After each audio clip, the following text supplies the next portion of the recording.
Bonjour, ici Anne-Marie Dussault. Nous allons accueillir aujourd'hui le joueur de football d'André Grasset, Olivier Artaud. Yes! N'est-ce pas?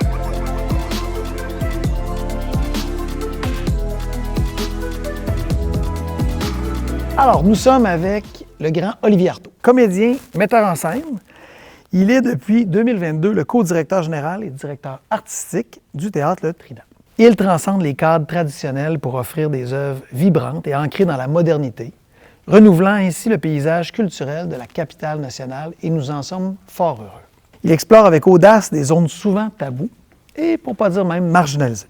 Est-ce que ça se peut, Olivier, que tu sois le cauchemar de ceux qui souhaitent revenir en arrière, le cauchemar de ceux qui voudraient quelque chose qui est un long fleuve tranquille sur lequel on n'a pas à se poser de questions? Hey, c'est drôle ça parce qu'on me demande souvent est-ce que tu veux choquer? Je pense que c'est jamais les termes que j'utilise. Je pense que je veux utiliser l'audace pour essayer toujours de rejoindre le plus de personnes possible, mais en ayant des enjeux sociaux qui peuvent être challengeants. Je pense que c'est les silos idéologiques qui me font le plus peur.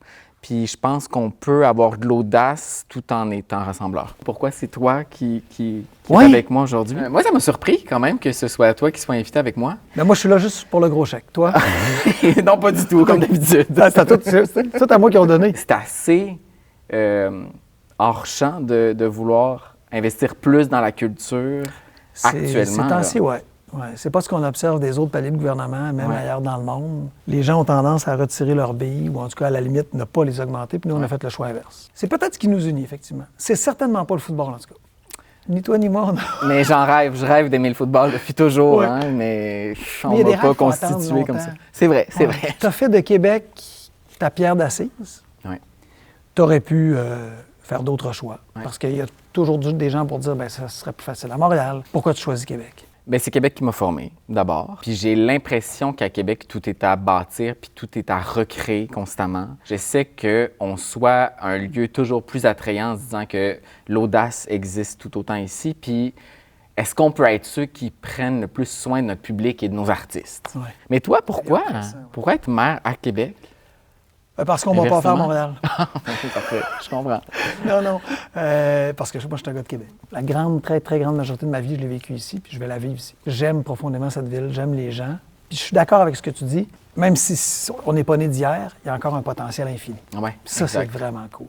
On a parfois, puis peut-être tu vas me dire que c'est pas le cas ce que tu sens, qu'il y a un regard montréalais sur la culture à Québec qui est un peu un regard pour certains c'est de la culture de région. Sens-tu ce regard-là?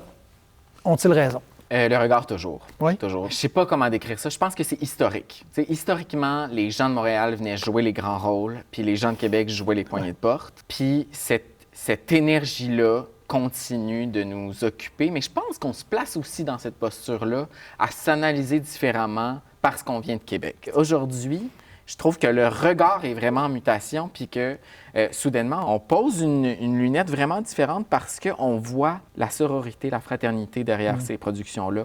On voit le plaisir de jouer au théâtre. Je suis profondément fier de cette ville qu'on bâtit communément ensemble. Alors, Olivier, tu as 32 ans, tout jeune, pour exercer les rôles que tu occupes. Le jour où on t'appelle, ou à la limite tu postules, puis où on te confirme que tu es directeur artistique du Trident, y a-t-il quelque chose qui fait comme, voyons?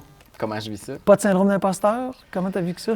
Je me suis dit que je m'embarquais dans un couteau à double tranchant, dans le sens où c'était très jeune pour le faire, ce qui indique que je vais quitter ça jeune. Ouais. Mais ça, c'est comme l'idée qui m'a exalté le plus, non seulement de me dire « Ah ben, je vais pouvoir amener des gens qui sont hyper jeunes dans ce théâtre-là, puis je vais pouvoir essayer de transformer un peu la vision de par mon âge. Puis après, quand je vais quitter, moi, mon Saint Graal, ça sera pas de faire une direction artistique, ça va être autre chose. Puis ça, je suis pas capable de l'anticiper. T'as-tu peur de l'ego qui vient avec ça?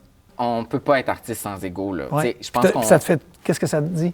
C'est qu'à la base, c'est fait parce que je suis un petit garçon queer qui se fait intimider, poussé dans une case, puis que ces joueurs de football-là se reconnaissent tellement pas, ou leur masculinité est tellement mise à l'épreuve à ce moment-là. Parce que tu existes? Parce que j'existe, que c'est la force physique qui va dominer sur ça. Puis, en essayant de lutter contre ça, moi, mon parti pris, ça a été, OK, je vais tellement les faire rire à un moment donné sur scène, qu'ils vont faire comme, ah, il y a de la répartie, ce gars-là, puis ils vont comme vouloir se rapprocher de moi par fascination. C'est comme si l'art est une manière pour s'assurer de pouvoir communiquer. Puis là, moi, c'est par le biais de personnages puis de textes. C'est intéressant. Toi, tu consommes où, la culture? Être en politique, c'est un travail où tu es dans la tête. Ouais. C'est que tu montes tout le temps dans la tête et tu peux avoir tendance à t'éloigner du cœur. Je pense que c'est facile de se couper du cœur. Pour se protéger, d'abord. Oui, bien sûr. Je veux me rapprocher du cœur et non m'éloigner du cœur. Une des façons, c'est par l'art. Une des façons, c'est par la musique. Une des façons, c'est par me présenter au Grand Théâtre puis d'écouter Tire le Coyote. Je trouve ça beau de se dire que l'art peut aussi ramener dans ces postes de pouvoir-là, on ne se le cachera pas, quelque chose d'un petit peu plus humain, puis qu'on en a besoin pour essayer de se retrouver à travers cette posture-là qui nous coupe pour nous protéger. Une chance que les artistes sont là, finalement. Ouais. Est-ce que la ville soutient assez la culture? Bien, je pense qu'on la soutiendra pas jamais assez. Moi, je pense que peut-être la petite nostalgie que je peux m'être fait de ce qu'on avait de la vision des artistes puis des politiques culturelles avant, c'est que je pense que la fierté était plus forte des artistes eux-mêmes. Maintenant, je me promène, dans des directions artistiques à Paris, à Bruxelles. Les gens ne savent pas qui sont les Québécois. Ils ne savent pas c'est qui les artistes québécois. Mais t'es maire de Québec, donc demain matin, je te donne ma cape. Aïe, aïe, aïe, je la veux pas. Je t'ardonne. Ouais, OK, mais t'as pas eu le choix. Ouais, OK. T'es maire. Comment on fait pour faire rayonner plus à l'international? Comment on fait pour mieux sauter? Qu'est-ce qu'on fait? Moi, je pense qu'il faut faire attention aux très, très, très grands joueurs. Je pense que les GAFA, ça peut être vraiment un piège. Ces grands piliers du divertissement vont toujours avoir le pouvoir sur nous, désormais. Fait que ce qu'il faut, c'est vraiment être les plus smart. Puis je pense qu'il faut les inviter plus. Il faut faire de la Ville de Québec un lieu où on veut tourner, où on veut se rapprocher. Mon Dieu, ils sont tellement easygoing, c'est facile, il y a du talent. Je pense qu'il faut être les plus accueillants. Puis dans ce qu'on fait en soutien à la relève, on devrait en faire plus? Et je veux dire, tout le Grand Montréal envie les programmes qu'on a créés pour la relève. Je trouve qu'à Québec, on a eu le souci de bien soutenir la relève puis de bien l'accompagner en début de carrière. Là, ce qu'il faut, c'est que les gens restent à Québec. Fait qu'il faut qu'à 40 ans, tu sentes que le potentiel est encore plus grand puis que la Ville de Québec t'amène à te propulser plus loin. Ça va être un bon défi pour le comme un prochain label, mandat. Moi, hein, ça me donne le goût, ça. Okay. Oui, ça me donne le goût de travailler à ça. En peu de mots, OK? Ouais. Je te dis, tu t'adresses à cette personne-là, qu'est-ce que tu lui dis? Aux jeunes, au secondaire, qui se questionnent puis qui n'a pas sa place dans la gang, tu lui dis quoi? J'ai dit créer. Performer là où tu sens que tu vas te découvrir dans ton plein potentiel. Puis ça peut être dans ta douche pour commencer, là, tu sais. Mais je dis crée. Puis plus il y aura de créateurs, plus il y aura de monde dans la salle parce que la création va t'amener à t'intéresser aux autres créateurs, créatrices. Tu dis quoi à Olivier, 15 ans? Tabarnak, tu sais même pas la ride qui t'attend. C'est une belle ride. Non, oui, c'est que c'est capoté. Jamais à 15 ans, en gagnant secondaire en spectacle, je me serais imaginé la vie que je mène. Le privilège immense que j'ai de faire ce que je fais. Tous les soirs, on se fait un hug derrière ce mur-là. Puis le seul mot que j'ai à dire maintenant, c'est hey, c'est un privilège de tous les instants. Moi, ce que je te souhaite pour 2025, ou ce que je nous souhaite pour 2025, c'est de faire confiance à la pensée d'artistes sur des champs de compétences qui ne sont pas artistiques ou culturels.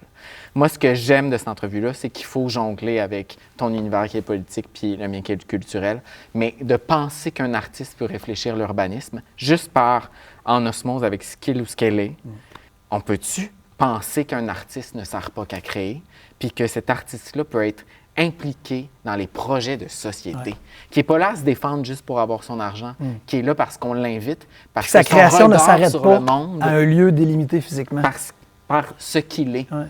Alors moi, ce que je te souhaite de faire confiance que dans cet avenir qui est le tien, il n'y a que du lumineux.